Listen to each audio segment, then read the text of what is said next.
परमात्मा श्री कृष्णाय नमः। श्री कृष्ण पहुंचे हैं हस्तिनापुर के राजमहल में, सभा में, राजसभा में पहुंचे। सभी ने स्वागत किया हाथ जोड़ के। पितामह भीष्म ने, आचार्य द्रोण ने, कृपाचार्य ने, सभी जो समझदार व्यक्ति सभी ने स्वागत किया। शकुनि ने भी स्वागत किया क्योंकि जानते हैं सर्वश्रेष्ठ कृष्ण सबसे शक्तिशाली यही है। सभी ने स्वागत किया है। राजा ने बहुत ही अच्छी गाय उनको दान दी है। प्रभु ने मना किया कि एज मैं दूत आया हूँ और दूत कोई भी गिफ्ट स्वीकार नहीं कर सकते। राजसभा में कृष्ण पहुंचे हैं और राजसभा में राजा धृतराष्ट्र जो कार्यवाहक राजा थे, राजा नहीं थे, उनको समझाया है कि हे राजन, आप न्यायधारी है, मतलब न्याय की धुरी आपके हाथ में, आप न्याय करने वाले हैं। आपको पता है कि छल से हुआ था, जो भी हुआ था पास्ट में, छल से वह राज्य जो युधिष्ठिर ने अपने पौरुष से, अपनी मेहनत से उन पांचों भाइयों ने बनाया था, वो छल से शकुनि और दुर्योधन ने छीना है और यह आपकी राज्यसभा में हुआ है। अतः हे राजन, जो राज्य छल से जीता गया है और जो सजा आपने कही थी कि 12 वर्ष, जिसमें 11 वर्ष का वनवास और 1 वर्ष का अज्ञातवास, उन्होंने पांडवों ने पूरा किया है और अब आप वह राज्य उनको दे दीजिए।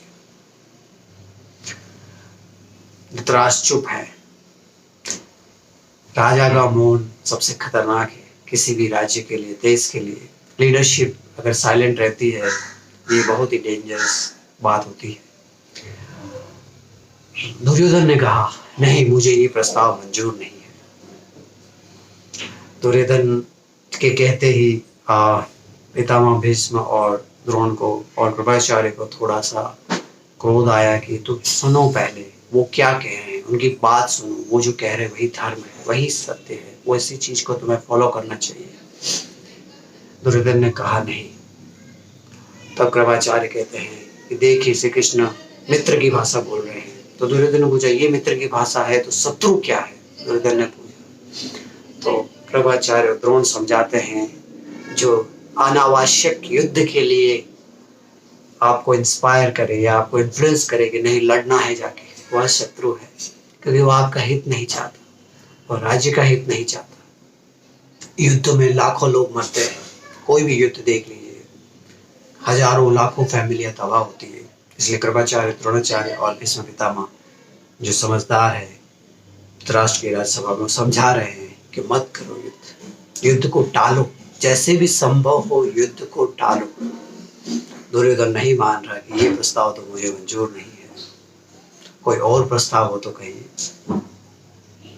तो कृष्ण जानते थे कि ये तो दुष्ट है, नहीं मानेगा। कृष्ण मुस्काए हैं और कहा है, ठीक है दुर्योधन, अगर तुम ये चाहते हो तो ऐसा करो, कोई भी 5 गांव तुम्हारे अधीन जो है उसमें से कोई भी 5 राज्य दे दो, 5 गांव दे दो, राज्य नहीं। दुर्योधन को क्रोध आ गया है और दुर्योधन कहने लगा है, बोले दान में नहीं दिया जाता, राज्य तो छीनना पड़ता है, युद्ध से जीता जाता है और दान में नहीं दिए जाते राज्य। अगर पांडवों में सामर्थ्य है, बल है, तो युद्ध करे और जीत के राज्य ले ले। और 5 घाव तो क्या, मैं उनको सुई की नोक पर रख सके इतनी जमीन भी नहीं दूंगा।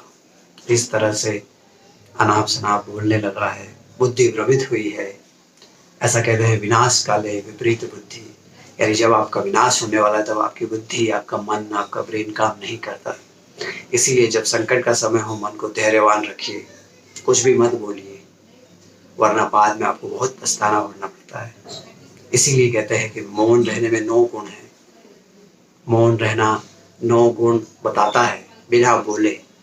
इसीलिए अगर विषम परिस्थिति है जीवन में, कम बोलिए, सोच समझ के बोलिए। दुर्योधन को समझा रहे हैं कृष्ण कि हे कौरव के युवराज, क्यों तुम अपनी माँ का गांधारी को इस वृद्धावस्था में पुत्र के खोने का शोक और रुदन क्यों चाहते हो? दुर्योधन को क्रोध आ गया है कि मेरी माँ का अपमान किया है। कहने लगा, सैनिकों गिरफ्तार कर लो इस ग्वाले को। कृष्ण कभी क्रोध नहीं करते। और कृष्ण फिर से हंसे और कहा, अरे दुष्ट, तो मुझे गिरफ्तार करेगा, जिसका स्वागत करने पितामह भीष्म जो तुम्हारे कुल के सर्वश्रेष्ठ आए हैं, उनका तुम अपमान करेगा। इस बात को ध्यान रखिए, जब परिवार का सबसे बड़ा किसी का सम्मान कर रहा है, इसका मतलब है कि आपको भी उसका सम्मान करना है। परिवार के बड़े किसी का सम्मान करते हैं, उसका कोई कारण होता है। उन्होंने अपने जीवन के अनुभव से पता किया है कि इसका सम्मान करना चाहिए। तो अगर आपके परिवार के सबसे बड़े जो है वो अगर किसी का सम्मान करते, तो आपको भी सम्मान करना चाहिए। आपको जजमेंटल नहीं होना चाहिए कि क्यों कर रहे हैं। वही रेफरेंस में कृष्ण कह रहे हैं कि भीष्म पितामह जिसका सम्मान करने आया, उन्हें तो गिरफ्तार करता है, मुझे गिरफ्तार करना चाहता है। ऐसा कहते ही उन्होंने विराट रूप दिखाया है।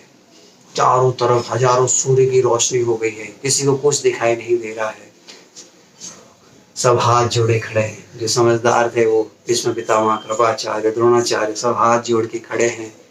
प्रभु शांत हो, प्रभु शांत हो, प्रभु कृपा करे। विराट रूप के दर्शन हुए हैं। कृष्ण बाकी कौरवों में किसी को दिखाई नहीं दे रहा क्या हो रहा है। धृतराष्ट्र कह रहे हैं कि क्या हो रहा है ये सभा में।